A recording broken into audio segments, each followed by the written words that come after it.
Hello दोस्तों, मैं advocate Arun Pawar, legal adviser and consultant स्वागत करता हूं आप सभी का इस वीडियो में। तो दोस्तों, आज हम बात करेंगे आरटीआई के बारे में, राइट टू इन्फॉर्मेशन, कि किसी भी विभाग से हम किस तरीके से आरटीआई का जवाब मांगें। तो दोस्तों, इसमें मैं आपको बताना चाहूँगा कि इसमें आरटीआई लेने के दो तरीके हैं। या तो आप ऑफलाइन आरटीआई के ज़रिए आरटीआई ले सकते हैं, अदरवाइज़ आप आरटीआई ऑनलाइन भी ले सकते हैं। तो सबसे पहले बात करते हैं ऑफलाइन प्रोसीजर के बारे में।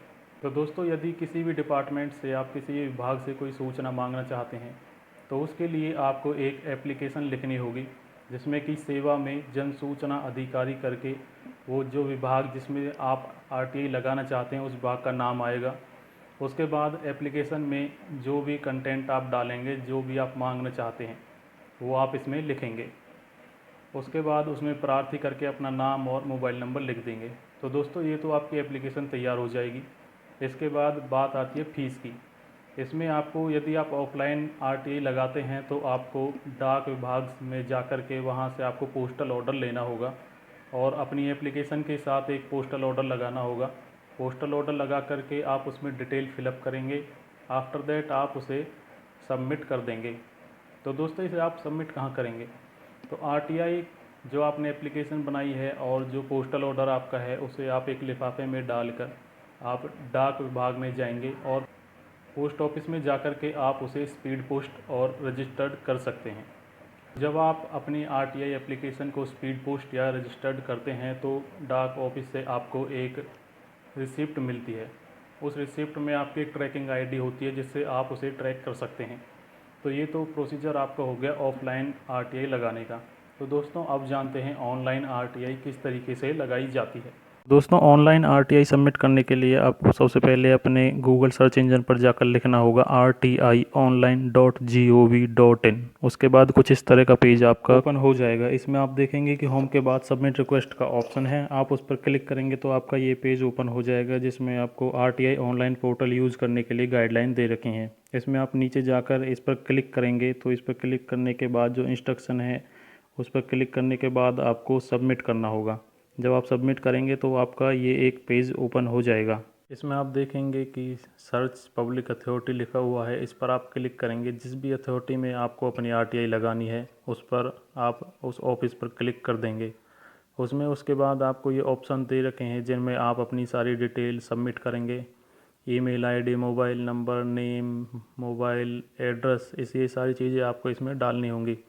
उसके बाद आप अपना स्टेट डालेंगे। स्टेट डालने के बाद आप रूरल में रहते हैं या अर्बन में रहते हैं वो आपको डालना होगा।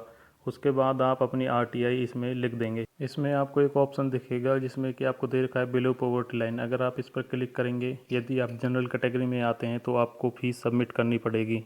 अदरवाइज़ आप यदि एसटी या एससी कैटेगरी में आते हैं तो आपको किसी भी प्रकार की फ़ीस सबमिट करने की ज़रूरत नहीं है।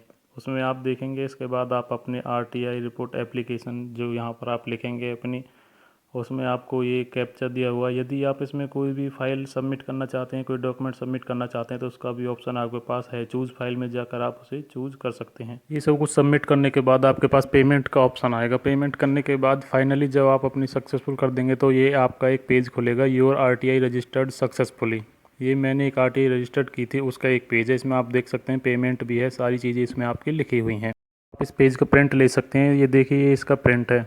इसके बाद जब आप फाइनली ये सब कर देते हैं तो आपका एक स्टेटस देखने का ऑप्शन आता है। आपको स्टेटस में जाकर आपका ये पेज ओपन हो जाएगा। इसमें आपको रजिस्ट्रेशन नंबर डालना होगा। पासवर्ड में आपको ईमेल आईडी डालनी होगी। ये मैंने डालकर दिखा रखा है। जिसमें आप सबमिट करेंगे तो आपका ये स्टेटस आपका निकल आएगा।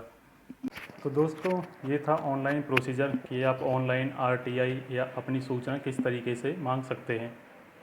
तो आपको अब मैं बता दूं कि जिस भी ऑफिस में आपने अपनी आरटीआई लगाई है, सूचना मांगी है, उसे 30 दिन के अंदर आपके आरटीआई का जवाब देना होगा।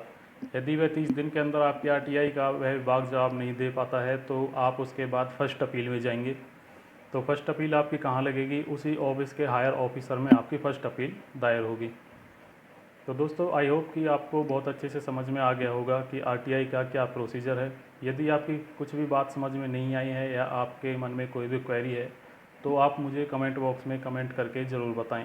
मैं आपके कमेंट का ज़रूर जवाब दूंगा। थैंक यू दोस्तों, थैंक यू फॉर वॉचिंग।